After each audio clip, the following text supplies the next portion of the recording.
మరి మొదలెడదామా మన tongue twister? ఇప్పుడు నేను టంగ్ ట్విస్టర్ ఇస్తాను, అది చెప్తూ నువ్వు అనాలన్నమాట. సో రకరకాల హాహాలు. సో సాధారణంగా ఒక క్యూట్ అమ్మాయి హహ అంటే ఎలా అంటారు చెప్పు? ఎస్వి రంగారావు గారు, సూర్యకాంతం గారు.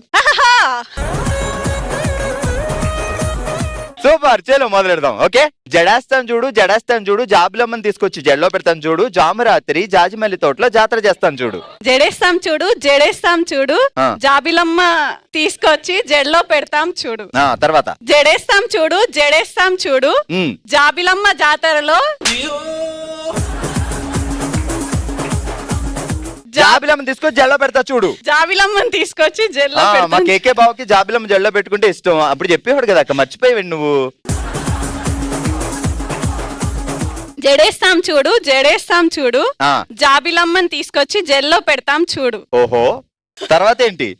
జామురాత్రి జాబిలమ్మ జోలపాడన ఇలా అంటే ఇప్పుడు ఏంటి మేమందరం పడుకోవాలా? ఓకే, గట్టిగా చెప్పట్లు. హలో అండి, మీ పేరేంటి? రేఖ. రేఖ బాగా ఏమని పిలుస్తారు? Assistant manager. ఏం చేస్తారు? ఓకే, ఏమని పిలుస్తారు? లక్ష్మి. అదేంటది?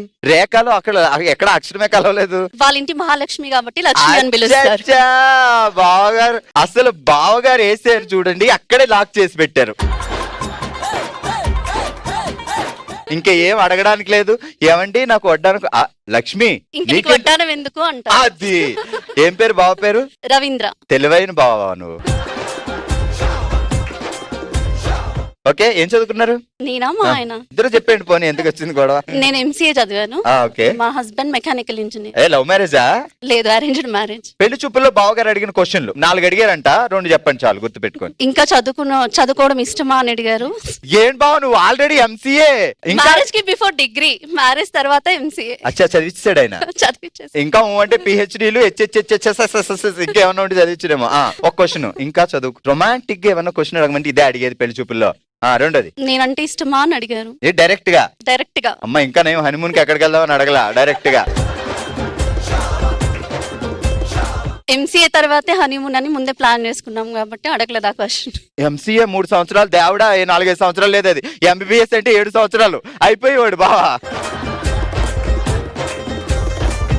ఓకే, మొదలెడదాం. ఓకే, జాగ్రత్తగా వినండి. మీరు అసలు ఎంసీఏ స్టూడెంట్ కాబట్టి కొంచెం పద్ధతిగా అడగాలి మరి. ఓకే, కోనార్క్ ఎక్స్ప్రెస్ ఎక్కి కారంచేడులో దిగి కారపూస కొనుక్కొని కాలువ పక్కన నడుచుకుంటూ కన్యాకుమారి వెళ్ళింది కనక మహాలక్ష్మి. కోనార్క్ ఎక్స్ప్రెస్ ఎక్కి కారంచేడులో దిగి కారంపూస కొనుక్కొని కాలువ పక్కన నడుచుకుంటూ కన్యాకుమారి వెళ్ళింది కనకదుర్గమ్మ. కనకదుర్గమ్మ విజయవాడ వెళ్తుంది.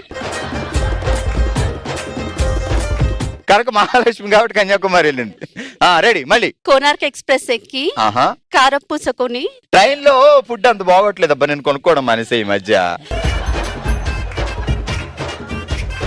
కోనార్క్ ఎక్స్ప్రెస్ ఎక్కి కారంచెల్లో దిగి కారపూస కొనుక్కొని సూపర్ కన్యాకుమారి వెళ్ళింది కనక మహాలక్ష్మి. ఎక్కడ? కాలువ పక్కన నడిచింది కదా, మరి కాలువ ఫీల్ అవుదా? స్కూల్లో నీకేం పనిష్మెంట్లు ఇవ్వలేదు కదా ఆ రోజుల్లో? సరే అయితే ఇప్పుడు గోడ కూర్చోయి. రెడీ, గోడ కూర్చోయి. స్కూల్లో ఇవ్వలేదు కాబట్టి ఇప్పుడు ఇస్తావు, కూర్చో అక్క. రెడీ, చెప్పు ఇప్పుడు. కోనార్క్ ఎక్స్ప్రెస్ ఎక్కి కారంచెల్లో దిగి కారపూస కొనుక్కొని కాలువ పక్కన నడుచుకుంటూ కన్యాకుమారి వెళ్ళింది కనక మహాలక్ష్మి. అమ్మయ్యా. హలో అండి, మీ పేరేంటి? సువర్చల భార్గవ్ గారు. సువర్చల గారు. ఓకే, సువర్చల గారు, ట్రైన్ మెమరీస్ మీకు ఉన్నాయండి? చిన్నప్పుడు నేను 11th క్లాస్ లో ఎక్కాను. నేను అప్పుడు దాకా ట్రైన్ ఎక్కలేదండి, దూరం నుంచి చూడడమే. అబ్బా, కాదు ఎప్పుడైనా నుంచున్నప్పుడు ట్రైన్ వెళ్తుంటే లెక్కెట్టారా? 1 2 రోజు లెక్క పెట్టేదాన్ని. మా ఊరు పక్కనే రైల్వే స్టేషన్ వెళ్ళేది. రోజు ఒకటే నెంబర్ వచ్చేదా, పెరిగేవా? లేదు, ఎప్పుడు చూసినా 28, 29 వెళ్ళేవి. కానీ చెప్పేవాళ్ళు మామూలుగా అయితే ట్రాన్స్పోర్ట్ కి అయితేనే ఎక్కువ ఉండేటివి అనేసి, ట్రావెలింగ్ అయితే 6 or 7 వచ్చేది. అసలు మీరు రైల్వే మినిస్టర్ అవ్వాలని ఎంత నాలెడ్జ్ ఉంది మీ దగ్గర? మా అమ్మమ్మ వాళ్ళ ఇంటి వెనకాలే రైల్వే ట్రాక్ ఉండేది. ఇంక రోజు 1 2 3 4 చేసేవాళ్ళం. ఒక్కసారి 2-3 సార్లు లెక్క పెట్టేవాళ్ళం కదా. మీరు రోజు లెక్క పెట్టేవారు? రోజు లెక్క పెట్టే అంటే పోటీ అనమాట. అచ్చా, కౌంట్ ఎవరు కరెక్ట్ చెప్తారు అని. ఓకే, బాగా ఏం చేస్తారు? జర్నలిస్ట్ అండి. జర్నలిస్ట్. Okay, super. మీరు వర్కింగా లేకపోతే టీచర్? సారీ టీచర్ తెలియక నేను చేతులు కట్టుకోలేదు. ఏ క్లాస్ చెప్తారు? 9th and 12th. సో నేను అర్జెంట్ గా స్కూల్లో మళ్ళీ జాయిన్ అయ్యి 9th and 10th బాగా చదువుకొని 90% తెచ్చుకుంటాను. Okay okay super. ఇప్పుడు చెప్దాం మరి ట్రైన్ ఏమంటది? చుక్ చుక్ చుక్ చుక్ కదా. చుక్ చుక్ చుక్ చుక్. సో ప్రతి చోట చుక్ చుక్ చుక్ వేయాలి. జానే మన్ చుక్ చుక్ చుక్ చుక్ చుక్, జానే జిగర్ చుక్ చుక్ చుక్ చుక్ చుక్, జాతరకెళ్ళి చుక్ చుక్ చుక్ చుక్ చుక్, తిందాం జిలేబీ చుక్ చుక్ చుక్ చుక్, 10 డియర్. జానేమన్ చుక్ చుక్ చుక్. మీరేం చేస్తున్నారు? పెట్టుకోండి.